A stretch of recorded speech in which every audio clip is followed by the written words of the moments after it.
Productores de Esperanza con su amigo Elías Gómez. Estamos en el capítulo 27 del Evangelio de Mateo. Este capítulo habla acerca de lo que sucedió al día siguiente. Prácticamente Jesús no durmió en aquel día, jueves de ayer. Jueves había sido juzgado toda la noche y a la mañana siguiente del día viernes fue llevado ante Pilato para continuar su juzgado. Ya había sido juzgado por los escribas, pero ahora necesitamos que el juicio se dé ante los gobernadores romanos para que la muerte de Cristo no sea considerado un asesinato, sino que ha sido una muerte legal. Eso es lo que buscaban los fariseos. Bueno, también nos relata el versículo 3 acerca de la muerte de Judas. Judas sintió que había fallado a su maestro, que había provocado la muerte de alguien inocente.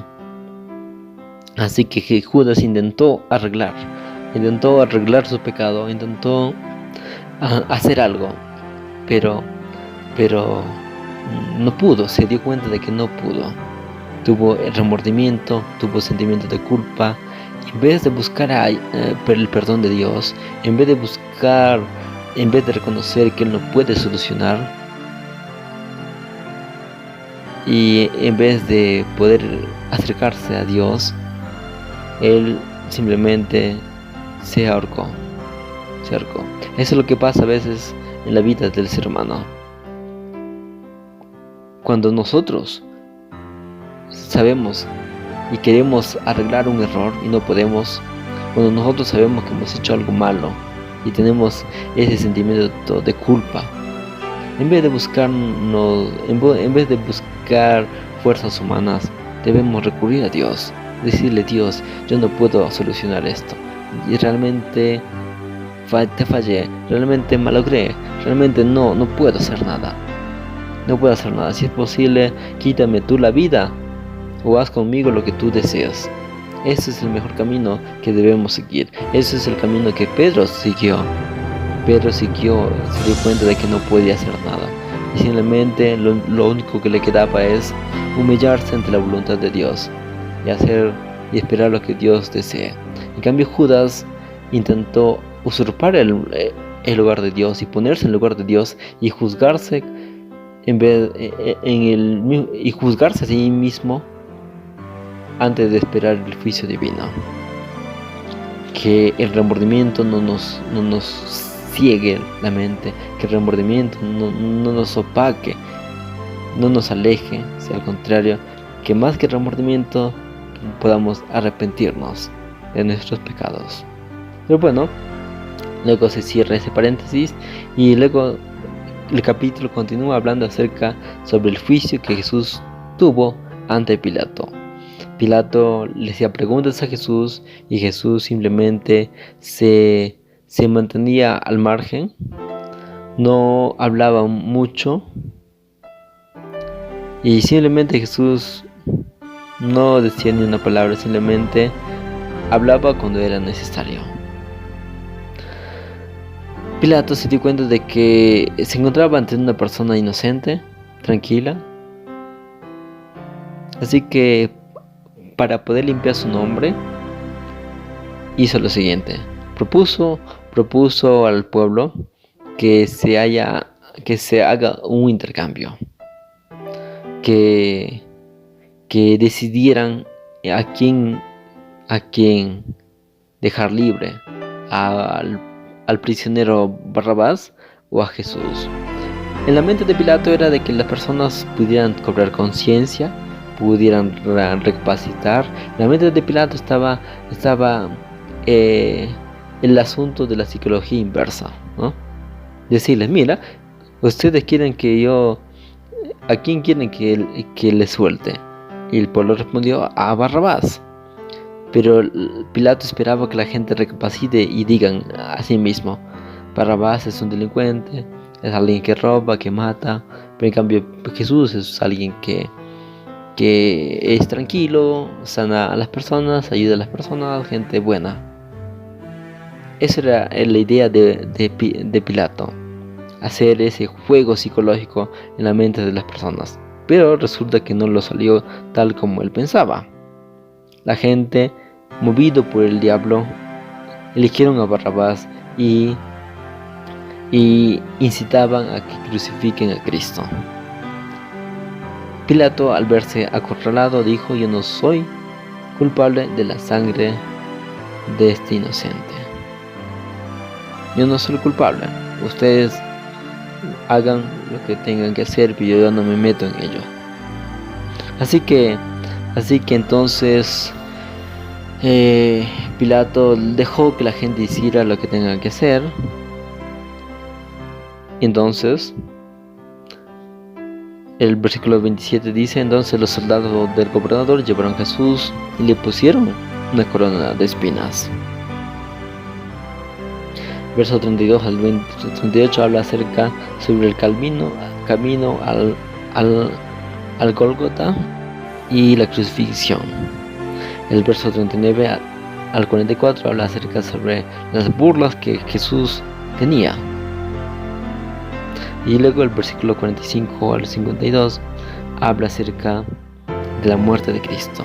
Jesús murió exactamente a la hora novena, una aproximada de las 3 de la tarde. Jesús clamó diciendo: Dios mío, ¿por qué me has desamparado? Jesús mismo sentía el peso total de los pecados de toda la humanidad. El peso de los pecados pasados desde Adán, de los pecados presentes de los judíos, hasta los pecados futuros, que incluso Jesús murió por nosotros, murió pensando en nosotros, murió por las personas que en el futuro habrían de existir. Todo el peso del pecado caía sobre él y sentía cómo el pecado afectaba en la separación entre el cielo y la tierra. Jesús sentía todo eso. Y luego en el versículo 50 dice que Jesús exclamó a gran voz y exhaló el espíritu, y en eso el velo del templo se rasgó en dos, desde arriba hacia abajo. La tierra tembló y las rocas se partieron. Con la muerte de Cristo ya no habría de ser necesario un sacrificio expiatorio de corderitos. Ya no era necesario ir a hacer expiación en el templo. Y es por eso que con la muerte de Cristo ocurre un temblor y se parte el velo del templo, y la roca donde se hacía el sacrificio también se rompe.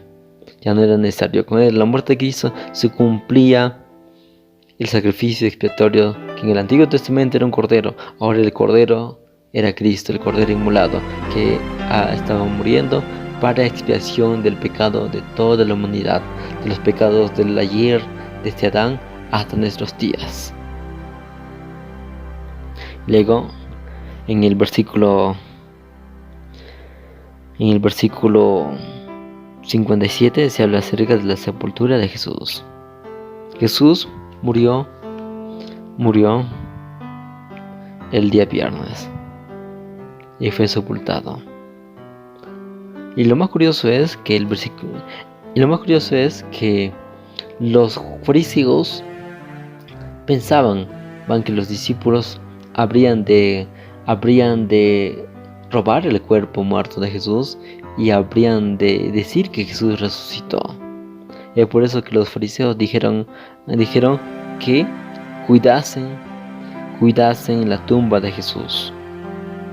Verso 63 dice: Señor, nos acordamos que sus discípulos solían decir que Él habría de resucitar después de 3 días. Por lo tanto, manda que cuiden el sepulcro hasta el 3er día, para que no vengan sus discípulos de noche y lo roben y digan que Él ha resucitado. Y esto sería algo trágico, así que hay que tener cuidado en ello, dijeron los fariseos. Entonces Pilato le dijo: ahí tenéis una guardia, id y asegurarlo como sabéis. Y ellos se fueron y aseguraron el sepulcro y sellaron la piedra y pusieron la guardia. Con todo esto podemos sacar muchas lecciones, pero las principales podemos ver que hay un contraste entre Pedro y Judas. Mientras que Judas se hundió en su remordimiento, se hundió en sus sentimientos de culpa y se suicidó. En cambio, Pedro sentía lo mismo, sentía remordimiento, sentía sentimientos de culpa, quería morirse, pero al final tomó el camino correcto. Humillarse ante Dios y aceptar la voluntad de Dios. La segunda lección que podemos ver es de que la profecía de la muerte de Cristo se estaba cumpliendo. Jesús tuvo que pasar de todo, burlas, golpes, tuvo que pasar de todo, una corona de espinas, tuvo que sufrir para que nosotros no suframos. Pasó la crucifixión para que nosotros no seamos crucificados y muertos eternamente. Jesús murió para darnos esperanza, para darnos la oportunidad de una vida mejor. Y la tercera lección que podemos encontrar es de que los enemigos de Dios harán lo mismo con sus discípulos. Satanás va a intentar hacer de todo. Para que el evangelio no avance. Va a intentar hacer muchas cosas, pero Dios nos tiene preparado sorpresas bonitas en la parte celestial. Dios nos tiene preparado sorpresas bonitas para aquellos que confían en Él. Y sobre ello hablaremos en el capítulo 28. Un abrazo, que Dios te bendiga, que tenga la paz del cielo. Chao.